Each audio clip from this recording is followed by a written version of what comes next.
Premier service.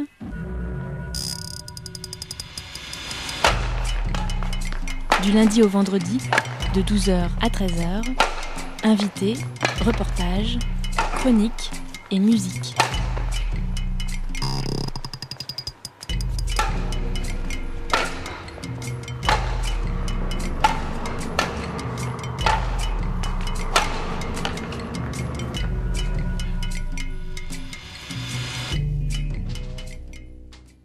Bonjour à toutes et à tous, vous êtes bien dans Premier Service le 12-13 sur JetFM. Alors aujourd'hui, une actualité très culturelle pour cette émission. Alors on va parler lecture, la lecture c'est de la culture, même si elle concerne pour cette émission, disons un tout jeune public. Salut Henri. Bonjour Pascal. La chronique Je lire, dont je rappelle le principe, comme à chaque fois, tu lire des choses et tu nous dire ce que tu en penses. Et là, c'est pas toi qui lire des choses. Non, j'ai exploité un enfant. Une enfant, exactement. Je me suis dit que voilà, c'était dans l'air du temps de la mondialisation.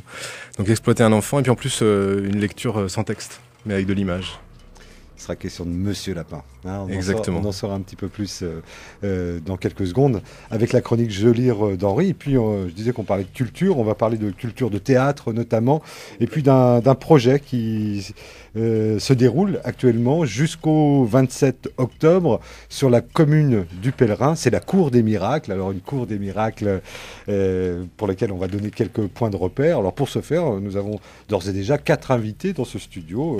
Je salue Enora Montfort, Mehdi Lecourt, Yann Tarcelin et Régis Flores qui œuvrent tous les 4 avec d'autres activement pour ce chapiteau, puisqu'il s'agit d'un chapiteau qui est planté sur la commune du Pèlerin et qui propose donc jusqu'à la fin du mois d'octobre beaucoup de choses théâtrales principalement, mais pas que.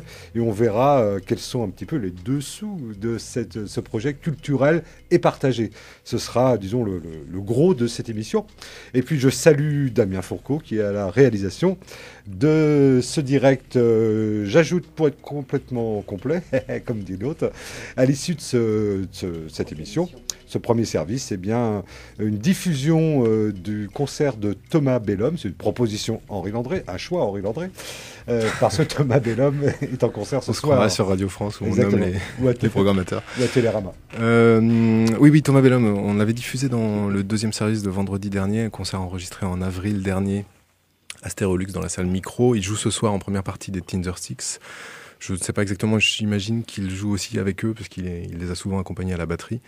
Donc c'est de nouveau à Stérolux, mais dans la grande salle, la salle Maxi. Et comme c'était un plutôt chouette concert où il présentait son nouvel album Rose et Fine, on ne va pas se priver de le réécouter à partir de 13h tout à l'heure. Ça dure 35-40 minutes, un truc comme ça. Alors vous êtes bien sûr JetFM, donc la Cour des Miracles c'est dans quelques minutes et le Jardin des Livres c'est maintenant avec la chronique Je lis, Henri. Eh oui, Monsieur Lapin et la carotte sauvage, enfin le tome 1 de Monsieur Lapin, la carotte sauvage. Alors je fais pas souvent dans la littérature jeunesse, mais en même temps il y a des choses qui pourraient être intéressantes à développer, j'y reviendrai sûrement.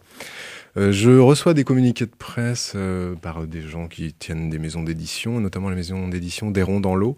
Assez régulièrement, on m'envoie des news et puis je demande pas forcément les services de presse, bon, peu importe. Mais là, la jeune femme qui s'appelle Marie, qui s'occupe du service presse, me disait voilà, une bande dessinée jeunesse muette à partir de 4 ans qui va sortir en octobre. Il se trouve que j'ai une petite fille qui va avoir 4 ans le 19 octobre prochain. La bande dessinée sort le 11 octobre, donc j'ai dit ok, envoyez-moi le livre et puis je vais le tester sur ma fille. Est-ce que réellement ça fonctionne pour une petite fille de 4 ans? Cette bande dessinée muette. Alors, je lui ai mis muette, c'est-à-dire qu'il n'y a pas de phylactère, voilà, c'est ça. Aucun texte. Juste l'enchaînement séquentiel de cases qu'on connaît bien dans la bande dessinée. Et qui justement est peut-être un principe de lecture pas si évident que ça. Pas forcément inné. Et alors les messieurs qui sont autour de la table, certains, je le sais, ont des enfants. On s'est croisés à un goûter d'anniversaire il n'y a pas si longtemps. Et donc voilà, donc j'ai mis le livre entre les mains. Elle a commencé à le lire. Alors justement, pas forcément en enchaînant les cases, enfin en enchaînant les cases de gauche à droite, oui, mais pas forcément de haut en bas, dans le sens qu'on connaît de la lecture occidentale de la bande dessinée. Et parfois en lisant par exemple les doubles pages dans l'enfilade, c'est-à-dire 4 cases mais en manière horizontale, ouais, transversale, voilà. à l'italienne, quoi. Dans le sens des aiguilles d'une montre. C'est ça, dans le sens des aiguilles d'une montre, exactement. Donc, elle comprenait l'histoire, mais pas forcément tout bien. Donc, il a fallu que je leur explique un peu quand même dans quel sens on lisait la bande dessinée. Parce que finalement, quand on y pense, il n'y a pas tant de bandes dessinées que ça pour la prime jeunesse. C'est souvent à partir de 5-6 ans, les premières bandes dessinées.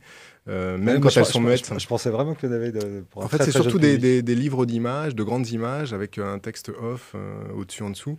Il y a parfois des phylactères, mais on est rarement dans la pure séquence de bande dessinée d'enchaînement de cases. Donc c'est un exercice intéressant à faire éprouver aux enfants.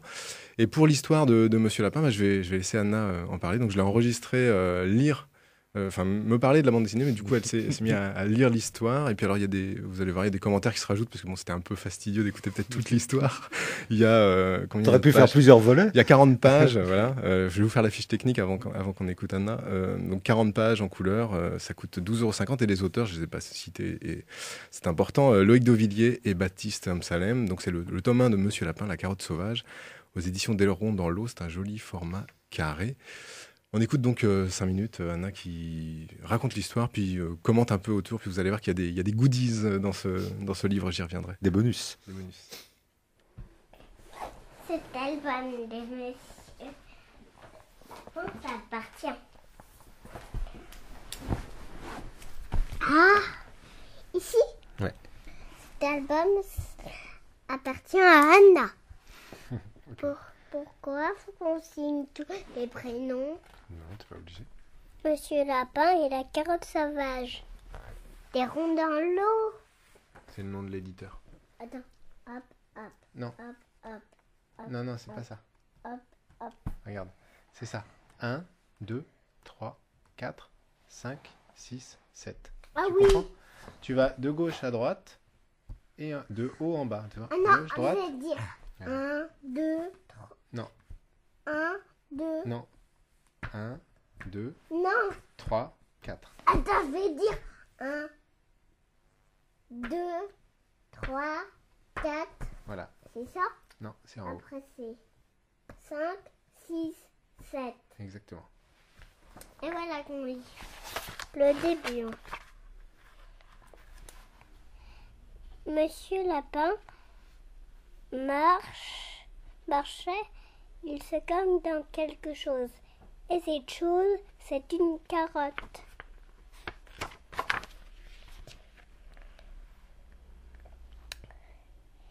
Monsieur Lapin est tout amoureux, mais de la carotte, bien sûr. Il essaye de la tirer, ça lui donne chaud. Il grogne un peu. Il essaye de tirer plus fort. Il arrache un petit bout de truc, de carotte. Après, il tombe.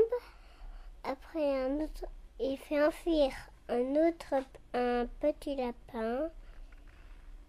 Et qui revient Le petit lapin est tout amoureux, mais de la carotte, bien sûr. Il essaie de la prendre.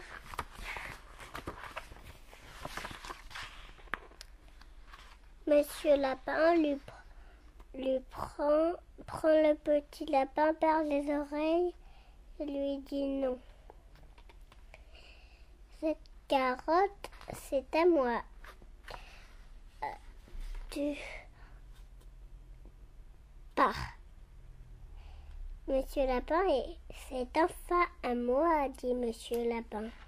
Il essaye encore de tirer plus. Ouais, c'est trop intéressant. En colère. En fait, est-ce que quand t'étais petite, j'ai compris avant quand j'avais pas de bande dessinée. Toi, t'as des bandes dessinées à lire, mais par contre, j'y arrive. Oui. Je voudrais faire ça aujourd'hui. De la carotte. Encore de la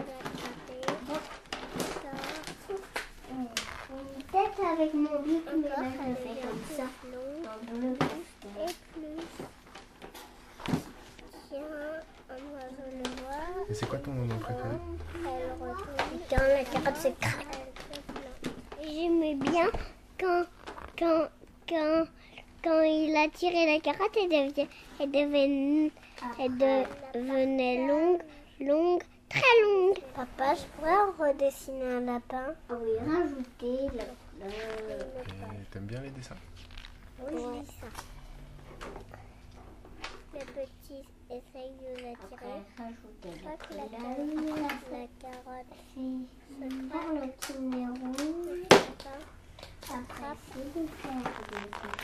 l'autre morceau de la carotte, il l'attrape, il la mange, et puis elle est petite et en bas aussi. Tu voudrais qu'il y ait d'autres histoires de Monsieur Lapin? Ouais, Monsieur Lapin fait ses courses. Ouais, Monsieur Lapin dans sa maison. Monsieur Lapin et l'arc-en-ciel. Monsieur Lapin découvre l'océan. Monsieur Lapin fait un beau dessin. Monsieur Lapin est un voyage. Monsieur Lapin et la fête. Monsieur Lapin, la nuit de Noël. Monsieur Lapin, le cirque. Super. Et le chat perché aussi. Le chat perché? Oui. Avec un chat et puis il fait le chat perché. D'accord. Quoi, tu veux enregistrer les crayons? Mais ils chantent pas. C'est Voilà, c'était Anna, 4 ans le 19 octobre, on lui fait une grosse bise pour ça, et puis qui lisait ce bouquin, Monsieur Lapin, la carotte sauvage. Et nous, on pouvait suivre, parce que tu as cet ouvrage, hein, Monsieur Lapin, la carotte sauvage, devant les yeux, on l'avait, et puis on suivait avec une certaine attention, voire anxiété pour nos invités. Ouais. Mehdi voulait savoir comment ça se termine. Il était sur le qui-vive là. Et alors il n'a pas entendu parce que, donc voilà, pour vous expliquer un peu, elle racontait vraiment tout le bouquin, mais j'ai fait un petit montage comme vous l'avez entendu, où ensuite elle fait des dessins, parce qu'en fait le livre se termine, donc il y a 34 pages de bande dessinée, et puis après il y a des petits bonus. Alors dans les bonus, il y a d'abord une délicieuse recette de petits lapins. C'est le gâteau de carotte. Alors quand j'ai dit tiens, c'était plutôt un civet de lapin ou un truc comme ça, j'ai eu peur. Qu'est-ce qu'il te faut pour ce gâteau de carotte? Il te faut pour un gâteau de carotte 2 œufs, un sachet de levure chimique, 250 g de carottes râpées, 200 g de farine, 125 g de sucre, 125 g de beurre fondu, un peu de noix concassée et 2 pincées de cannelle. Puis après, il y a la recette, comment le faire. Alors quand j'ai dit ça à Anna, elle fait un gâteau de carotte, elle pensait que c'était une blague. Non, ça existe, c'est vraiment bon. Et puis après, il y a toi aussi dessine le visage d'un lapin. Donc il y a 9 étapes pour dessiner le visage d'un lapin. Alors elle s'est entraînée, son lapin était pas mal, avec les dents peut-être un peu pointues façon vampire, mais pas mal. Et puis un monsieur lapin en noir-blanc qu'on peut, alors c'est marqué, demande à un adulte de faire une photocopie de ce dessin, tu pourras mettre de belles couleurs, donc voilà, chose qu'on a faite. Puis voilà, après il y a 2-3 détails en plus, notamment les sites des auteurs de ce livre, donc Loïc Dauvilliers et Baptiste Amsalem. Alors je regardais dans la fiche de presse, apparemment ce projet en fait c'est la première pièce d'un projet transmédia apparemment. Donc il y aura ce livre classique donc, qui sort le 11 octobre, un livre numérique, un projet d'animation qui est en cours de réalisation. Voilà, et puis vous avez entendu Anna, elle a déjà une liste complète des tomes suivants qui pourraient arriver, donc appel aux auteurs. Ça te veut dire que c'est des titres qu'elle avait inventés comme ça là? Oui, complètement, c'est noté nulle part, puis de toute façon elle ne sait pas lire, donc elle n'aurait pas pu lire des... T'aurais pu faire croire. Elle a été cherchée sur Internet. Ouais, peut-être. C'est ça. Donc il y a du potentiel pour Monsieur Lapin, puisque visiblement ça lui a plu après... Voilà. Donc un livre plutôt rare, puisque la bande dessinée pour jeunes enfants, c'est pas si courant que ça. À ma connaissance, il y avait un livre de... j'oublie les 2 auteurs, enfin l'un des 2 c'est... tiens, j'oublie aussi même le premier. C'est le début de la fin, Henri, c'est le début de la fin. Et puis j'oublie... on est sur quelle radio déjà? Rire et chanson. Donc sur Rire et chanson. C'était Tétine Man, en fait, qui est une série de... Il y a 3 bouquins. Qui sont... bon sang, c'est terrible, j'oublie cet auteur. Enfin bref, c'est des livres à partir de 5 ans, avec des textes assez simples et des enchaînements de situations d'un petit garçon qui a une tétine dans la bouche, qui serait son équivalence de super pouvoir en fait. Mais avant, il n'y a pas vraiment de bande dessinée, il y a des bouts de narration comme ça un peu séquentiels, mais c'est pas... il n'y a pas exactement de bande dessinée pour la prime jeunesse, parce qu'il y a cette difficulté de lire la bande dessinée dans le bon ordre, et enchaînant les choses. On peut donc recommander Monsieur Lapin, la carotte sauvage. Ça se lit bien, c'est pas mal. Il y a 2-3 moments, je pense, à mon avis, qui sont un peu obscurs s'il n'y a pas un adulte pour expliquer. Quand c'est sous terre. C'est sous terre. Et puis ça nous évite aussi de relire constamment les mêmes histoires. Parce que quand les enfants sont petits, c'est comme les dessins animés, il faut les relire constamment. Après, ils apprennent par cœur, ils peuvent relire ils relisent eux-mêmes les bouquins avec l'histoire, parce qu'ils les connaissent par cœur. Il y a du vécu là. Exactement. Ah ouais. Donc là, ils peuvent inventer ou on peut inventer avec eux. Enfin voilà, il y a 2-3 choses, Ouais. 2-3 éléments qui peuvent se créer tout seuls. La chronique Je lire signée Anna et Henri Landré à propos de Monsieur Lapin, la carotte sauvage par les éditions Les Ronds dans Des l'eau. ronds dans l'eau, ouais. Les Ronds dans l'eau. On est donc toujours sur Jet et on va écouter de la musique. Des ronds dans l'eau, une chanson de Pierre Barou, mais par Françoise Hardy en 67, je crois. Et on retrouve après donc l'équipe de la Cour des Miracles, Régis Fleurès, Yann Tarcelin, Mehdi Lecourt et Nora Montfort. Des Ronds dans l'eau maintenant.